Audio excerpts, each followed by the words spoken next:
Continuamos entonces con la lectura de el libro de Bernd Klusser, libro en realidad publicado, editado y publicado por Bernd Klusser junto, en este caso con Editorial Síntesis de Madrid en el año 2007, acerca de ensayos y entrevistas de y a Joseph Beuys.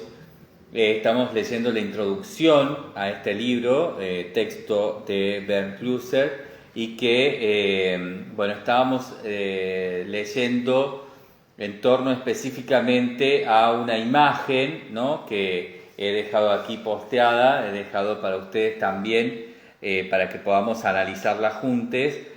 Una imagen muy compleja en la que, Beuys nos explica, ¿no?, aquí en realidad Klusser nos está explicando distintas cosas que tienen, que están en relación a los criterios, según él, ¿no?, para la consecución, de procesos de configuración y de formación en torno a la teoría de la escultura de Beuys, ¿no?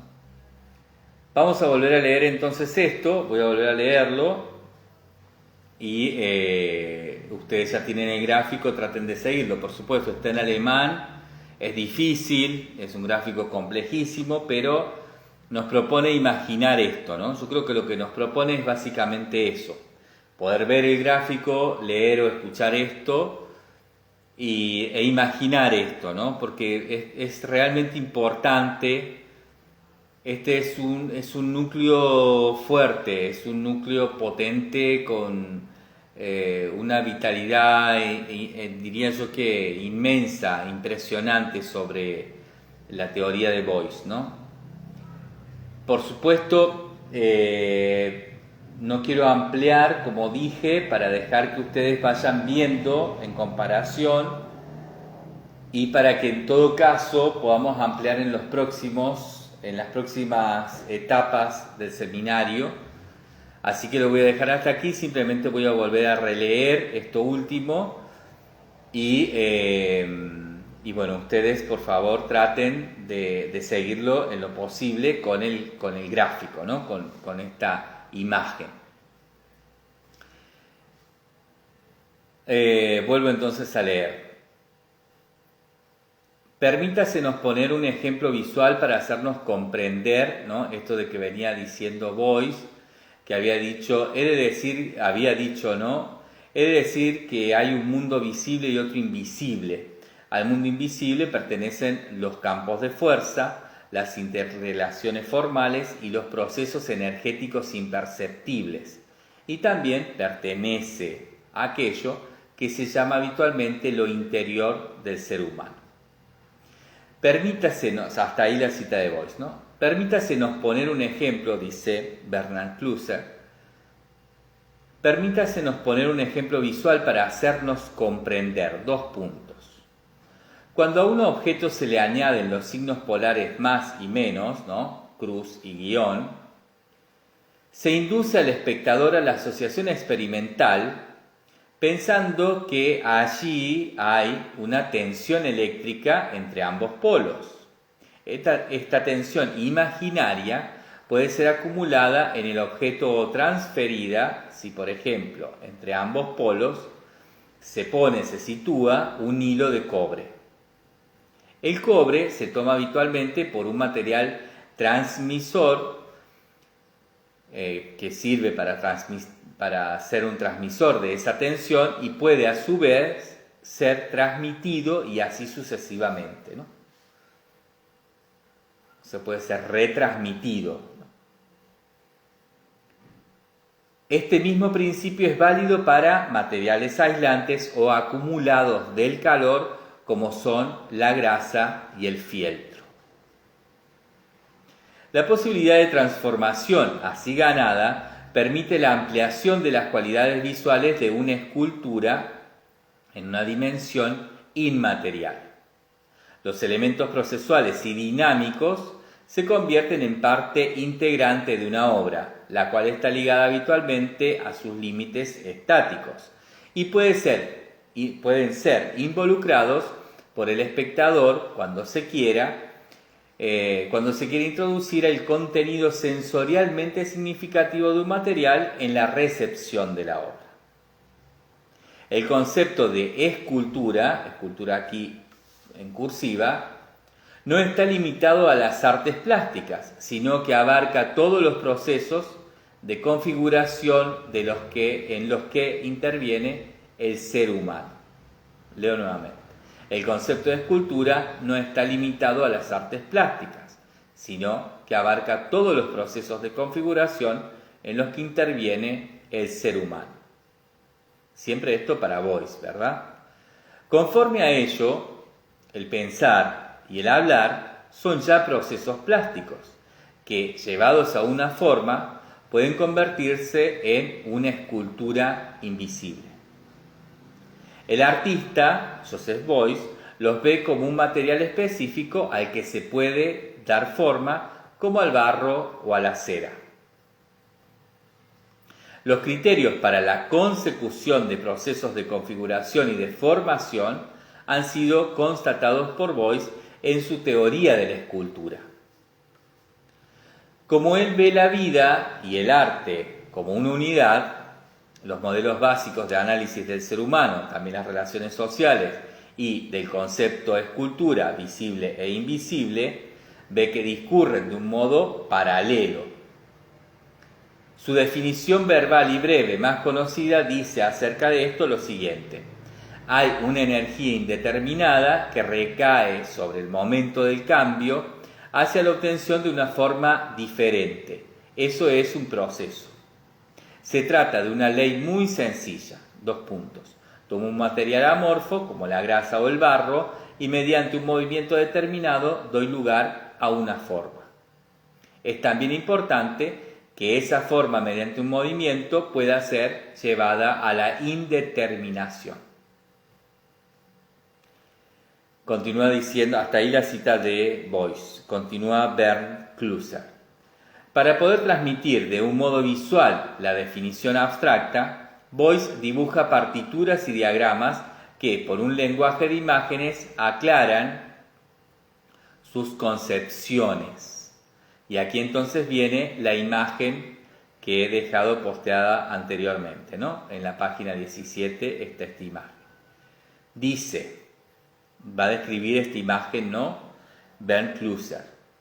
En el centro hay una figura humana, cuya cabeza y cuyos pies se encuentran en los límites de un umbral, el umbral del nacimiento y de la muerte. De tal modo que se da lugar a 3 grandes campos en la pintura. En el pequeño segmento de la izquierda se encuentran los conceptos prenatales que se refieren al punto de partida, a la energía impremeditada y a términos similares tales como caos, voluntad, fuerza calórica, potencial, indeterminación, nacimiento embrionario, etc. La parte central y principal de esta pintura representa los pensamientos principales de Beuys, el proceso y el hallazgo de la forma, que es el nivel de la transformación creativa que conduce a la forma. El sentimiento, el alma, las facultades sensibles, el movimiento, la creatividad, que es el proceso, están en el área del corazón de la figura y se traducen a imágenes por un símbolo solar, un corazón y un animal que se encuentran en conexión con el ser humano. En el núcleo de los conceptos irracionales, los cuales son ampliados por la inspiración y la imaginación. Un aspecto que para Beuys es una parte irrenunciable del pensamiento correcto para adquirir la cualidad humana del hallazgo de la forma. A la derecha del campo central es tematizada la zona de la cabeza, ¿no? Zona de la cabeza del aspecto formal. Son sinónimos los conceptos pensamiento, fuerzas del entendimiento, orden y cristalización. Se alude a que cada proceso de pensamiento, todo proceso de configuración, toda escultura necesita, como resultado, una forma ordenada. El sentimiento y la sensibilidad solo darían lugar a un resultado difuso y sentimental sin ayuda de la configuración provista por el espíritu. Bien, vale decir aquí, ¿no?, que todo esto en torno a estas figuras que además aquí se presentan, ¿no?, puestas una encima de otra, ¿no? Diría yo que espejadas de manera duplicada, por decirlo de algún modo, ¿no? En donde, bueno, tenemos la traducción, ¿no? O sea, está en alemán la primera, en el manuscrito, digamos, de Beuys, en la pintura, en el dibujo, en este objeto, ¿no?, en esta especie de diagrama de Beuys, y luego abajo tenemos la misma, pero como con una especie de subtítulos, ¿no?, agregados en la edición del libro, en donde tenemos, bueno, toda la traducción de esto al español, ¿no?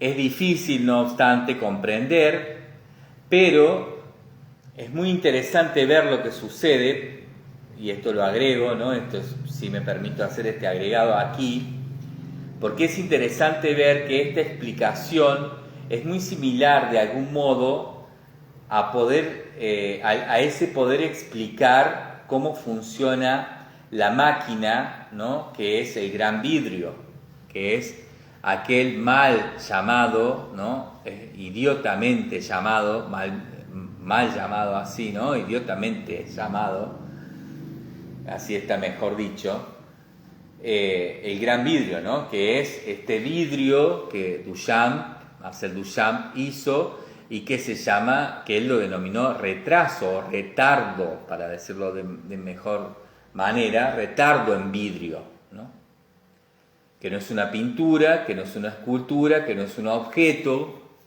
es un retardo en vidrio, ¿no? Es una maquinaria imaginaria que a partir de ciertas reglas y ciertas instrucciones que existen en otra parte de esta obra que se llama La Caja Verde, que complementa al retardo en vidrio, esta caja verde tiene notas donde uno puede entender a partir de leerlas cómo funciona lo que se ve en ese vidrio, que no es para ver, es para imaginar en movimiento y en base a una historia que está ocurriendo ahí, ¿no?, a una especie de tridimensión que el espectador va a completar en su imaginación, digamos, ¿no?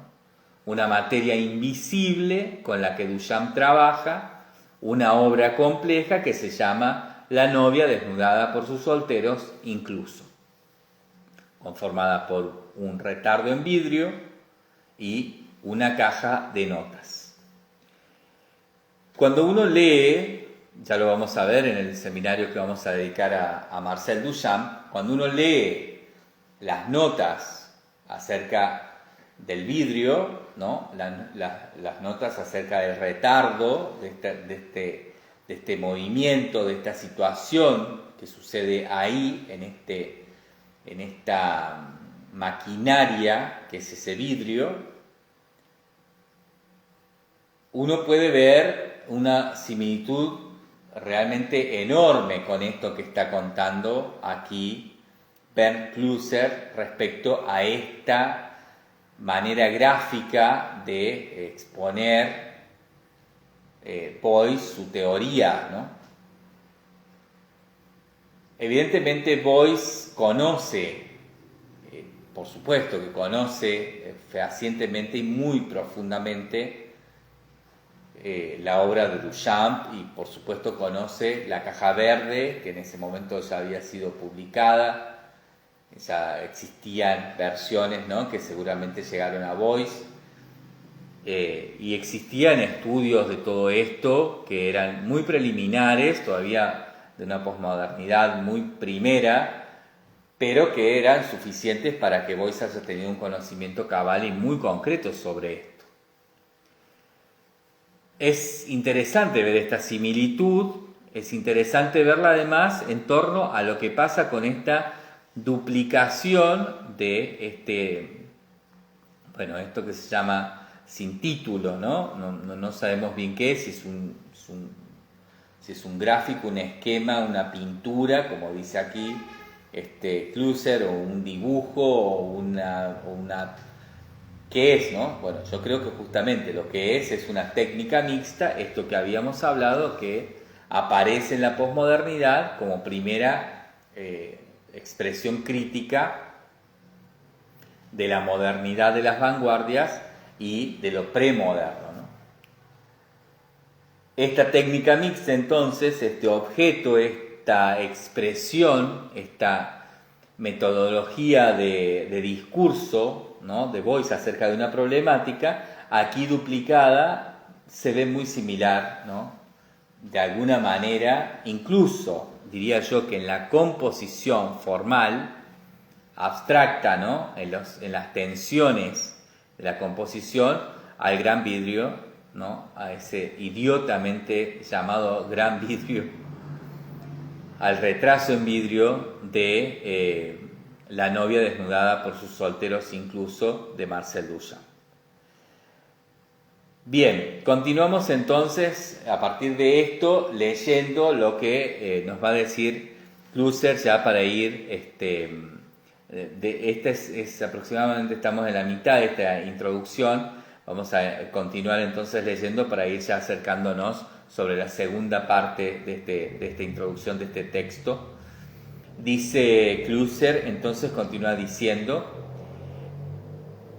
releo esta última parte para que podamos entablar con claridad lo próximo.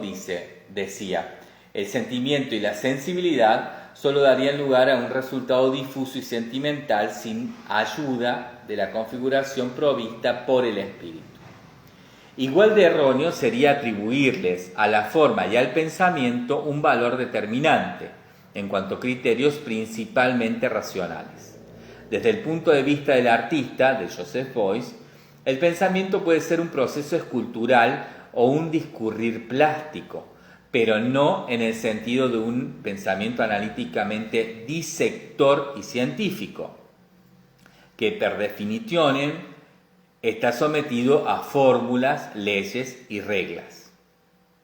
Que esa lógica positivista ligada a datos objetivos sea una significativa victoria de la Ilustración arraigada en Europa y en el contexto abstracto y científico represente un conditio sine qua non, una condición sine qua non, es algo de lo que sin dudas Beuys es consciente. Por otro lado, los límites de la racionalidad científica son muy claros, 2 puntos.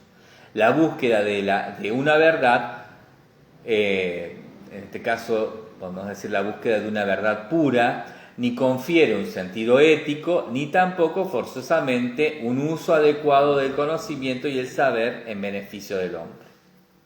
La forma está representada en el diagrama mediante el dibujo de una esquina, un signo geométrico inequívoco que para Beuys está ligado a una connotación fundamental.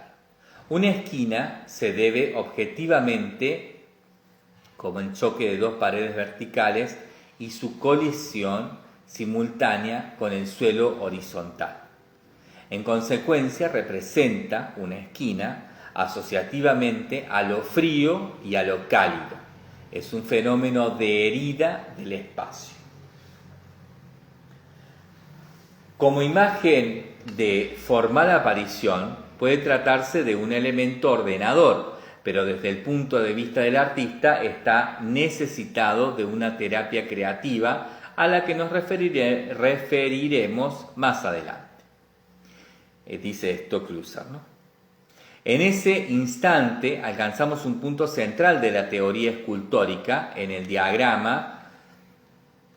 Este punto está marcado, ¿no?, por la palabra crisis, que está muy cercana a los conceptos de forma, así también como por la línea límite del umbral de la muerte que separa nociones como polo frío, determinación y muerte. El signo del umbral discurre de un modo vertical al extremo final de la figura yacente. Su cabeza, que es igual a entendimiento, está rodeada por un ataúd. Se amplían los símbolos cristalinos que se van haciendo más densos a la derecha del umbral. A la izquierda se pasa a través de una especie de tráquea con un tablero de mandos que esquemáticamente y como radiografiada se prolongará de un modo fluido como si se tratara de un brazo cuyo extremo final fuesen los conceptos de alma y sentimiento. No sería una sobreinterpretación considerar esto como el ámbito del lenguaje, y entre paréntesis pone la garganta, la tráquea, el tablero de mandos, la boca abierta, así como la capacidad activa del cuerpo para asir algo, el brazo y la mano. Asir algo como una tendencia a la vida. Si se cruza el umbral de la crisis en dirección a la derecha, se produce la amenaza de la rigidez. La determinación potencialmente definitiva lleva en el contexto de la vida a una salida irreversible. En el ámbito intelectual se llega a una irreversible aspiración al absoluto, y en el ámbito artístico de la constitución de formas a un resultado vacío de sustancia y de sangre. Se trata claramente de un ascenso con el objetivo del más preciso hallazgo de la forma, evitando una radicalidad recalcitrante y manifiesta de la que no nos retrotrae ningún camino. Una observación más detallada del diagrama permite reconocer el modo de solución pretendido por Boyce. El discurrir de izquierda a derecha no es una calle lineal de dirección única pensada del polo cálido al frío, pues antes, y antes lo pone en cursiva, pues antes del signo del umbral lleva del polo frío al punto de partida. Se está aludiendo a un proceso de armonización interactivo de los puntos nucleares de su teoría escultórica. Mantener orgánicamente viva y mostrar inmediatamente sus flujos energéticos es sólo posible cuando mantenga la fuerza del material originalmente caótico, al igual que la configuración creativa y procesual de los sentidos. ¿No? Acá como subrayar esto de los sentidos. Continúa diciendo Bernard Klusser. De la teoría a la solución práctica. 2 puntos. Cierra la antes citada esquina agresiva, esto lo pone con cursiva, ¿no? Cierra la antes citada esquina agresiva con grasa. Con forma, en este caso, ¿no?, de una pirámide, la esquina es rellenada con un tetraedro de materia orgánica. La dura forma negativa es contrapuesta a una forma débil y positiva. Es visible, como resultado de esta configuración espacial, una unidimensional área triangular. La parte central que no está visible es tridimensional y le corresponde ser realizada a la representación del espectador. Al amorfo material de partida, la grasa, como conservador de calor, portador de energía y preservador de la vida, le es infundido mediante el proceso creativo una forma geométrica precisa, la cual, debido a las cualidades contrapuestas de forma positiva y forma negativa, es apta para el diálogo y la vida. En el múltiple, y aquí lo nombra, caja de zinc bañada de sulfuro, esquina taponada, este es el nombre que tiene este múltiple, Boyce recurre al mismo principio en la esquina, el lugar de la herida, una caja de metal haciendo una terapia en forma de triángulo con un tampón de grasa. Mediante este proceder tan decidido como reversible, con el material orgánico, ¿no?, es ejemplificada la difícilmente comprensible frase que hace al artista parte de la definición de su teoría escultórica y que también se relaciona a sí mismo con el pensamiento. 2 puntos, dice Beuys. Es muy importante que mediante un movimiento la forma sea reducida a una forma indeterminada.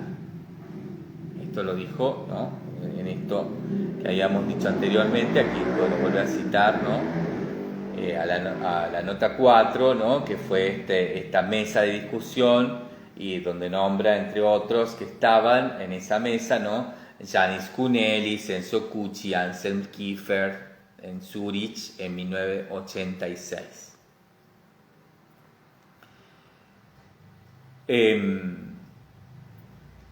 Continúa entonces, hasta ahí la cita de Beuys, continúa diciendo Bernard Klüser. Todo intento de aproximación a la teoría escultórica solo puede naturalmente hacer más claro un aspecto de la teoría de Beuys, aunque se trate de uno importante. El artista parte de un diagnóstico principal, 2 puntos, que el arte siempre ha dejado de las necesidades del ser humano y se ha ocupado de innovaciones estilísticas y artísticamente inmanentes. Vuelvo a leer porque ahí leí mal una palabra.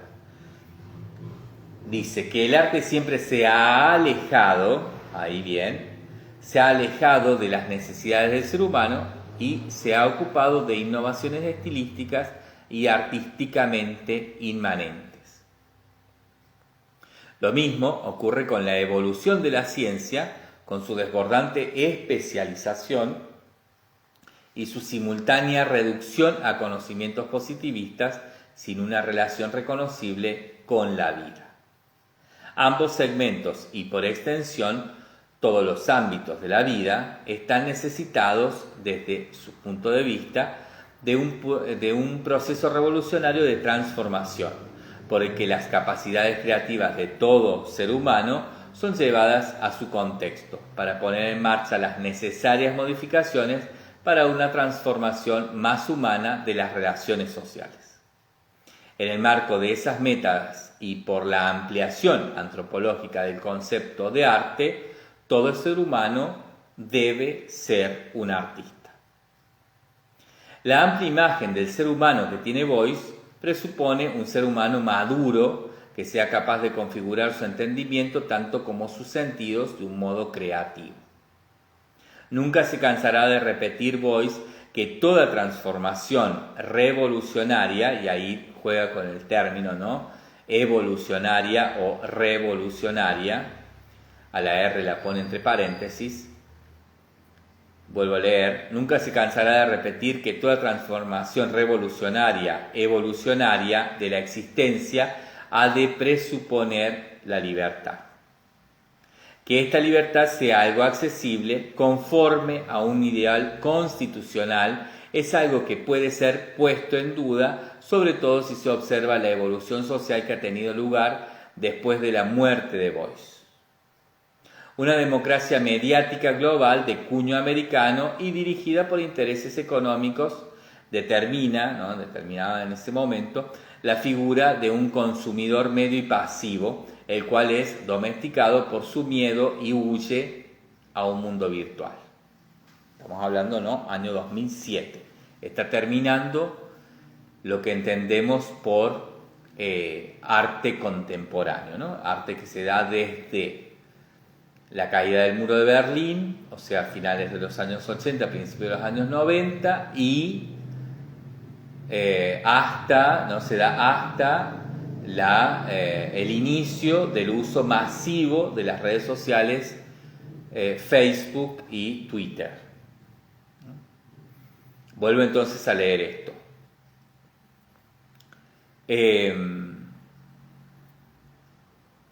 Que esta libertad sea algo accesible, conforme a un ideal constitucional, es algo que puede ser puesto en duda, sobre todo si se observa la evolución social que ha tenido lugar después de la muerte de Beuys, ¿no? La evolución social en el mundo que ha tenido lugar después de la muerte de Beuys. Una democracia mediática global de cuño americano y dirigida por intereses económicos que determinan la figura de un consumidor medio y pasivo, el cual es domesticado por su miedo y que huye a un mundo virtual. Las libertades personales se pierden por el incremento de las tendencias a una completa vigilancia estatal bajo el manto de unas medidas preventivas de seguridad. A esto hay que añadir una adaptación forzada por las reglas pseudoéticas de la political correctness que dificultan forzosamente toda identidad de la opinión personal y la conducta realizada. Como luchador en solitario, Boyce no tuvo ninguna oportunidad de detener este proceso, pero mediante su obra vivida pudo dar un efectivo ejemplo para el futuro. Encarar su arte, y entre paréntesis pone su modo de pensar diagnóstico, sus innovaciones radicales y poéticas, su amorosa dedicación al ser humano, aguza el conocimiento de las estructuras de la percepción y con ello la conciencia crítica de la variable diferencia entre las imágenes ideales y la realidad que se halla. Su llamada a la actividad es más actual que nunca. La rivoluzione siamo noi, ¿no? La revolución somos nosotros ahora, ¿no? Esto que dijo Boyce. Vamos a volver a leer este párrafo, voy a volver a leerlo porque es muy importante, ¿no? Porque acá también nos nexa con el presente, o sea, Bernd Klüser está publicando este libro en el inicio de lo que entendemos como postcontemporaneidad en el arte, ¿no? El arte postcontemporáneo que empieza con la aparición y el uso masivo de las redes sociales, particularmente Facebook y Twitter.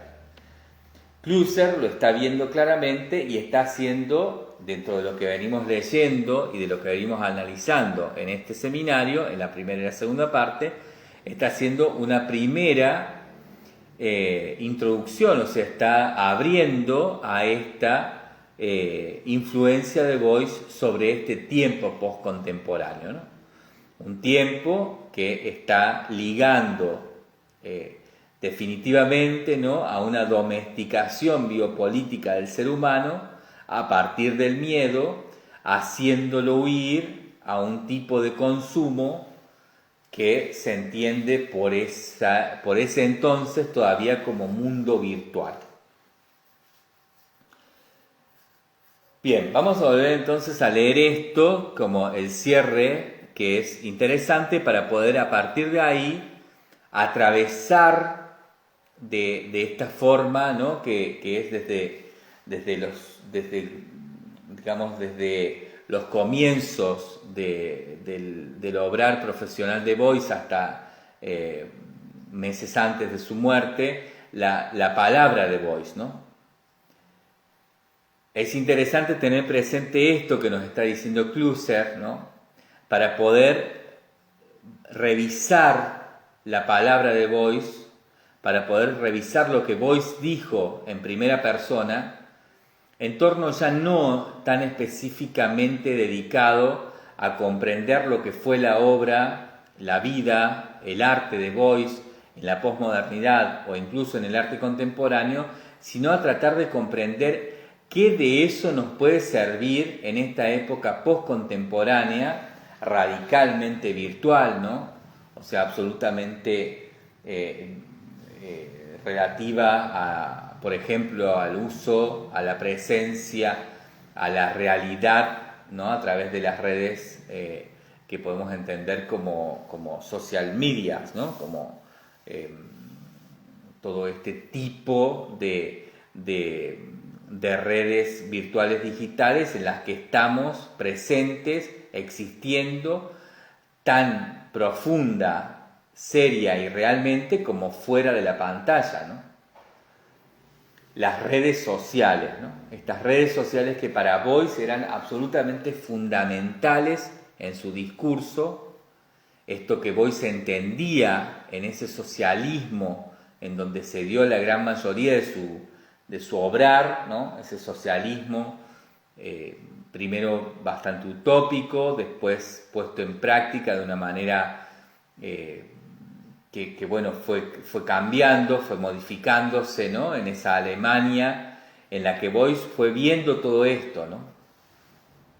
Y que también fue equilibrando con esa radicalidad teórica del comunismo, ¿no? Todo esto en las redes sociales hoy es algo absolutamente presente, ¿no? Todo esto está absolutamente presente, no por supuesto del mismo modo, y menos aún en base a estos términos, digamos, ¿no? Pero todo está presente, y Beuys, al hablar de estas relaciones sociales, al hablar de la plástica social, al hablar de la escultura ampliada, expandida, nos está dando posibilidades de comprender y de tomar de eso herramientas que no serán ni las mismas, y si fueran algunas las mismas no se utilizarán del mismo modo que las que pudimos encontrar revisando a Beuys en la posmodernidad tardía final de los años 80, ¿no? En este caso, en los casos, perdón, de los dos anteriores ejemplos, libros en los que hemos hecho ejes, ¿no? De los finales de los años 80, en ese momento, digamos, esas revisiones se encuentran a un Beuys, a unas herramientas, a una obra, un obrar, que sirve para explicar ciertas cosas que estaban pasando en el cierre, en la decadencia de la posmodernidad y en el inicio, en el auge de lo que fue el gran brillo, ¿no? de lo que entendimos como arte contemporáneo.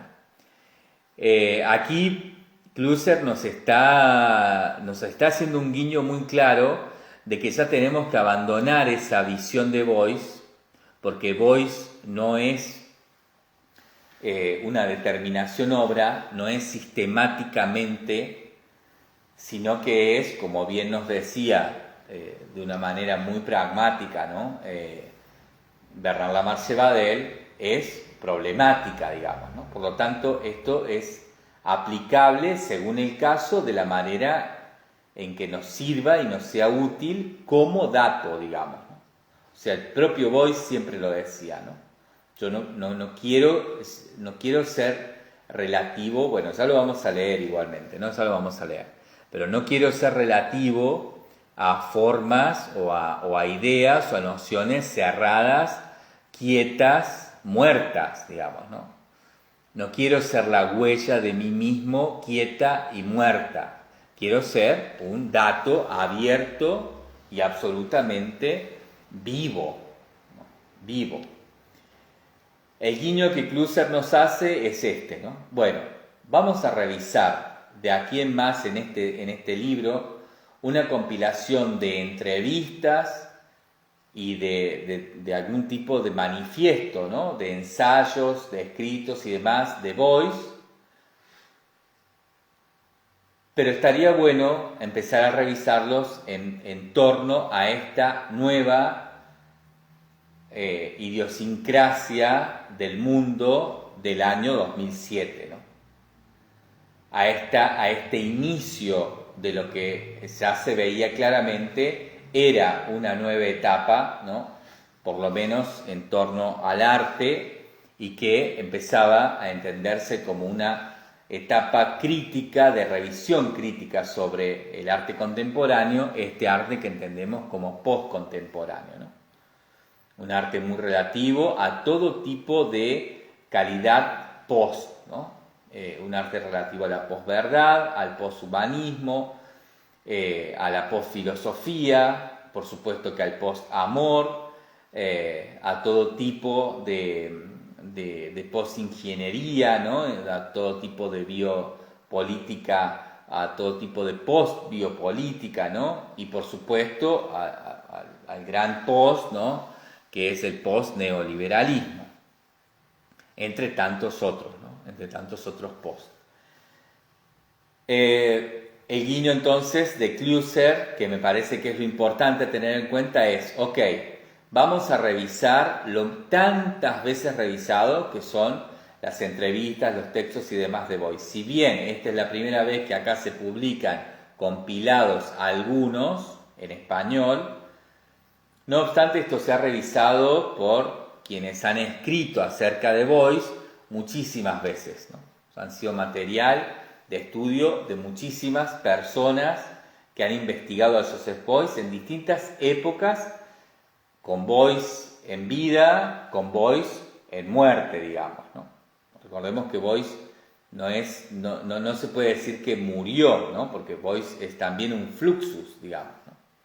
Entonces, esa noción de vida barra muerte que hablábamos en la primera parte de este seminario, que nos permite eso, ¿no? Beuys está muerto pero sigue vivo y cuando estuvo vivo también estuvo siempre muerto, ¿no?